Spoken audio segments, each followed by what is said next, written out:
The numbers are in for July for the Reno Sparks housing market. What a crazy summer this has been. I feel like it's been kind of a whirlwind. Of course, I am going to dive into all of the data and tell you how things have changed month over month.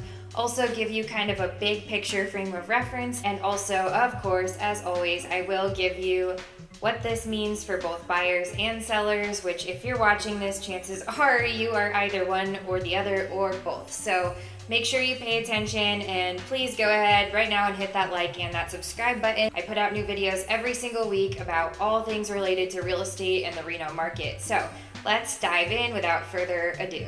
The median sales price in our market did drop only slightly by 3.1%, landing at $600,000 for the closeout of July. Now, 3.1% isn't really that significant. I don't know if it's really worth delving that far into this metric, though I do have to say that on the ground, as far as showing traffic and how quickly things feel like they are moving on the ground, it does feel to be a bit of a cooling off, which I think is normal towards the end of the summer season. I think we kind of feel this every year, regardless of what is happening with rates and market data. So this could just be kind of the seasonal cooling, or it could be indicative of a bigger change, but we're gonna keep diving into the numbers and see what else we can talk about. Number of closed sales landed at 285. This is an 11.2% decrease. I think this number is a little bit more significant.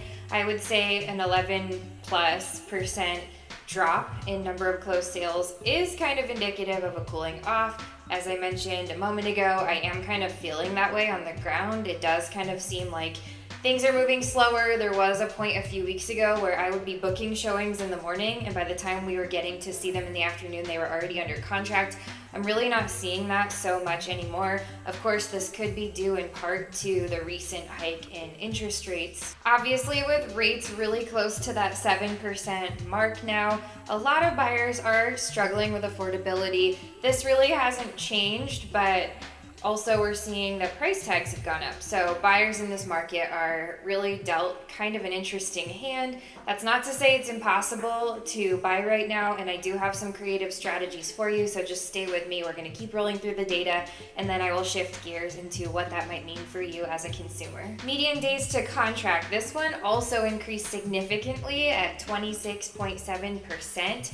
We're now at 19 days, which, okay, that's a big jump, like almost 27% of an increase, but 19 days still is relatively quick to get your home under contract after listing it. I mean, that's less than a month's time of it sitting on the market and having showings, open houses, all the things that, you know, procure a buyer. That's really not that long. So I'd say in the grand scheme of things, the market is still hot.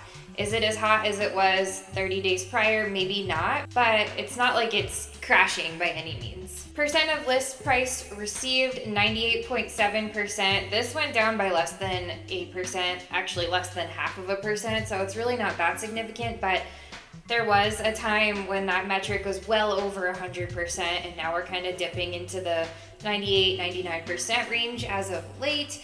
Still though, if your home is appropriately priced, it seems like it's pretty easy to get what you are asking as long as you are patient and you are sure not to overprice your listing. Median sold price per square foot did increase, but this was less than 1% of an increase. I'm not gonna dive too far into this, but it did land at $324 per square foot. We're gonna keep moving. Number of new listings is down by 7.5%, landing at 353 new listings. I mean, I think the seller side is kind of noticing that this is a challenging market for buyers and maybe not wanting to be patient for the right buyer to come along. I think there's just a lot less inventory in general.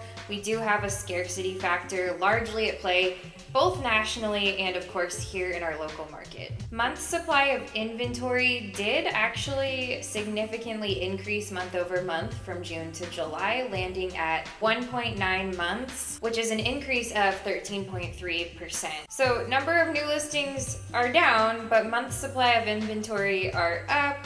Overall, you guys, what we're seeing is a huge scarcity situation. There are far more people who need homes than there are homes available to buy. This is likely going to be true for a very long time. However, it is an interesting climate because with the mortgage interest rates on the rise and having recently gone up in the past couple of weeks, and with the price tags not necessarily coming down, we are at a place where buyers are kind of at a standstill in a lot of cases. A lot of buyers are unable to buy at this point in time. A lot of sellers are going to have to start making some concessions to kind of alleviate some of that pain on the buyer side of the deal. So what does this mean? I mean, I can only tell you my opinion, but I predict that if rates are going to stay high or continue to climb, we're going to see something very similar as we saw in Q4 of last year, which is that rates were high, prices were high, and sellers were starting to make concessions. You also have to keep in mind that the seasonal cooling is on the horizon.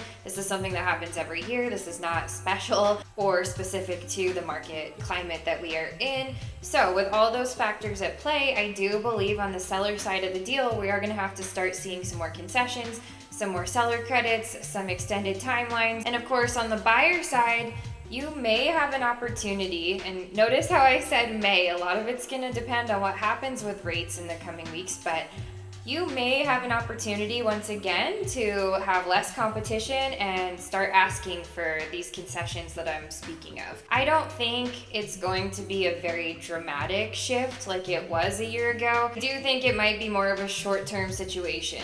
All right, if you guys have any questions about the market or our local community here in Northern Nevada, I'm your girl. Please make sure, if you haven't already, that you hit that like and that subscribe button. I put out new videos every single week about the Northern Nevada housing market, Reno Sparks lifestyle, and of course all things related to buying and selling real estate. And if you guys have any specific questions or you want to get started on your home buyer or seller journey, I would love to chat with you at your convenience. You can book a free call with me. The link to do that is in the description box below. It's not obligatory of anything more than just getting your questions answered, helping you put together a strategy, and helping you to devise your next and best steps. Thank you guys so much for watching, and I'll see you next time.